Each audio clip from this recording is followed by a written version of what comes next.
राधे राधे। माघ महात्म्य 18वां अध्याय।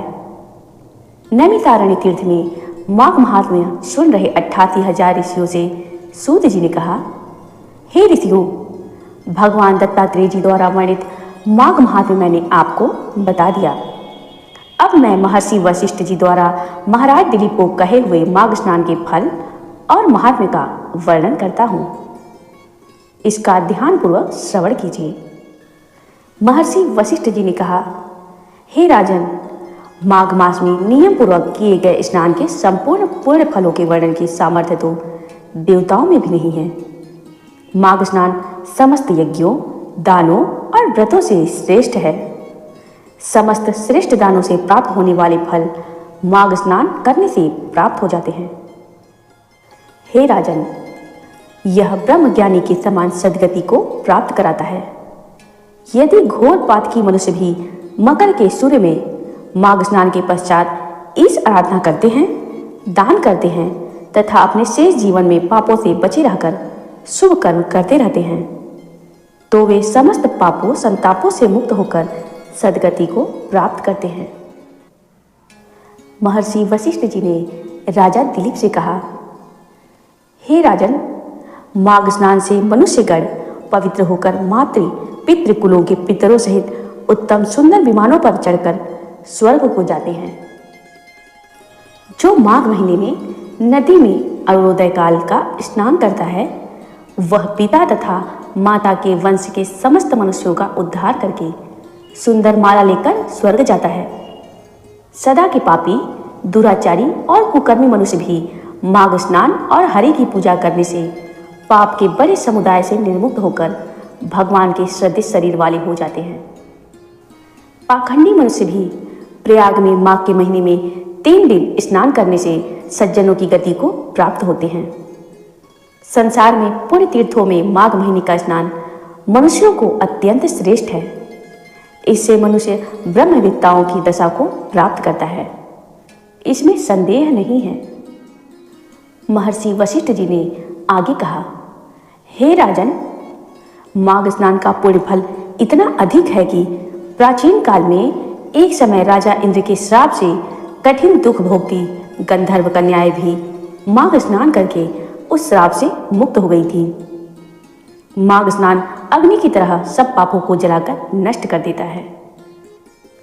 महर्षि वशिष्ठ के मुख से गंधर्व कन्याओं की मुक्ति के बारे में सुनकर महाराजा दिलीप ने प्रश्न किया, हे गुरुवर, गंधर्व कन्याओं को क्यों श्राप का भागी बनना पड़ा? वे गंधर्व कन्याएं किसकी पुत्रियां थीं? उनकी कितनी संख्या थी तथा उनका क्या दोष था? माघ मास में उन्होंने कहाँ माघ स्नान किया था एवं महर्षि लोमस द्वारा किस प्रकार उनके शापों का शमन हुआ? यह जानने की मेरी प्रबल जिज्ञासा है। महर्षि वशिष्ठ जी ने कहा, अत्यंत प्राचीन काल में कुबेर की अलकापुरी में 5 गंधर्व भ्राता निवास करते थे। उनके नाम क्रमशः सुख संगीति, सुशील, चंद्रकांत, सुप्रेम तथा स्वरवेदी था। उन 5 गंधर्वों के 5 कन्याएं थीं। सुख संगीति की कन्या प्रसोदिनी, सुशील की सुशीला, चंद्रकांता की सुतारा, सुप्रेम की चंद्रिका तथा स्वरवेदी की कन्या का नाम सुस्वरा था। ये 5 ही गंधर्व कन्याएं अतुलनीय रूप राशि से संपन्न थीं तथा गायन, वादन एवं नृत्य कला में अत्यंत प्रवीण थीं। जब ये यक्षराज कुबेर की सभा में अपना गायन, वादन तथा नृत्य प्रस्तुत करती थीं, तो संपूर्ण सभा सम्मोहित होकर रह जाती थी। एक बार वैशाख मास में यह 5 गंधर्व कन्याएं गौरी पूजन के लिए सुंदर वस्त्राभूषणों से सज्जित होकर अपने वाद्य यंत्रों तथा वीणाओं को लेकर वन में गईं। वन में एक सरोवर के समीप पहुंचकर उन्होंने गौरी पूजन हेतु कमल पुष्प तोड़ना प्रारंभ कर दिया। इसके साथ ही उन्होंने उस सरोवर में स्नान भी किया। वस्त्र परिवर्तन, रोली, स्वर्णमयी बालुका से देवी पार्वती की प्रतिमा निर्मित की और रोली, चंदन, कुमकुम, अक्षत, कमल तथा परिजात पुष्पों एवं धूप दीप नैवेद्य आदि से देवी का पूजन किया। गौरी पूजन के पश्चात उन्होंने प्रतिमा के सम्मुख गायन वादन करते हुए नृत्य करना प्रारंभ कर दिया। गंधर्व कन्याओं का गायन वादन नृत्य में अंग संचालन तथा स्वर प्रबंध अत्यंत मनोहर था। जिस समय ये गंधर्व कन्याएं देवी पार्वती को प्रसन्न करने हेतु नृत्य एवं गायन कर रही थी, उसी समय वहां स्नान करने के लिए महर्षि वेददनिधि के पुत्र आग्नेय आए। आग्नेय अत्यंत रूपवान थे। उनका सौंदर्य कामदेव को भी लज्जित करने वाला था। सौंदर्य के साक्षात अवतार आग्नेय ने मृग चर्म, उत्तम यज्ञोपवीत तथा कटी में मेखला धारण कर रखी थी। जब गंधर्व कन्याओं ने सौंदर्य के साक्षात अवतार ऋषि कुमार को देखा तो वे पांचों उनके रूप एवं प्रभामंडल से सम्मोहित होकर उन पर आसक्त हो गई तथा विचारने लगी कि यह अतुलनीय सौंदर्यवान युवक कौन है। उन्होंने नृत्य तथा गायन त्याग कर उन्हें टकटकी बांधकर निर्निमेष नेत्रों से देखना प्रारंभ कर दिया। सभी गंधर्व कन्याएं सम्मोहित और काम पीड़ित होकर विचार करने लगी कि कहीं यह रूपवान पुरुष कामदेव तो नहीं। गंधर्व कन्याओं के हृदय दूषित हो चुके थे।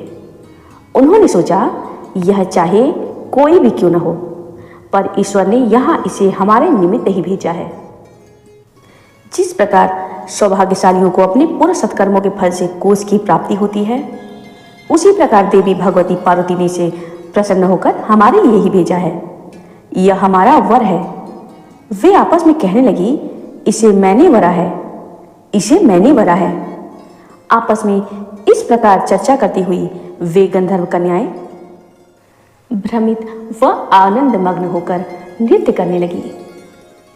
ऋषि कुमार आग्नेय ने गंधर्व कन्याओं को अपने विषय में इस प्रकार की चर्चा करते हुए देखा तो वह मध्याह्न क्रिया से निवृत्त होकर विचारने लगा कि यह तो बड़ा अनर्थ हो गया। क्या ये सुंदरियां मुझे विचलित करके सम्मोहित कर लेंगी? तब मैं किस प्रकार अपने धर्म और शील की रक्षा कर सकूंगा? अतः मुझे यहां से चलना चाहिए।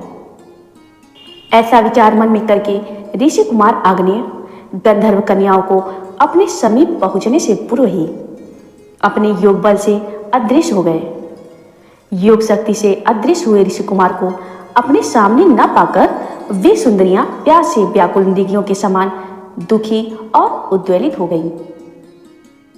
उन पांचों गंधर्व कन्याओं ने व्याकुल होकर ऋषि कुमार आग्नेय को बहुत ढूंढा, पर वह नहीं मिले। इस प्रकार ऋषि कुमार आग्नेय के वियोग से दुखी और व्याकुल होकर वे गंधर्व कुमारियां अचेत हो गईं। कुछ समय बाद मूर्छा से मुक्त होते ही वे मरी खोए सर्प की तरह व्याकुल तथा विक्षिप्त होकर अपने घर पहुंची। यहां वे सीधे शयनागार में पहुंचकर अपने अपने बिस्तरों पर मूर्छित होकर गिर पड़ी। न तो उन्होंने भोजन किया और न ही किसी से बात की। जय श्री कृष्ण, जय श्री कृष्ण। आगे की कथा के महात्म्य को सुनने के लिए मेरे चैनल को लाइक व सब्सक्राइब करें।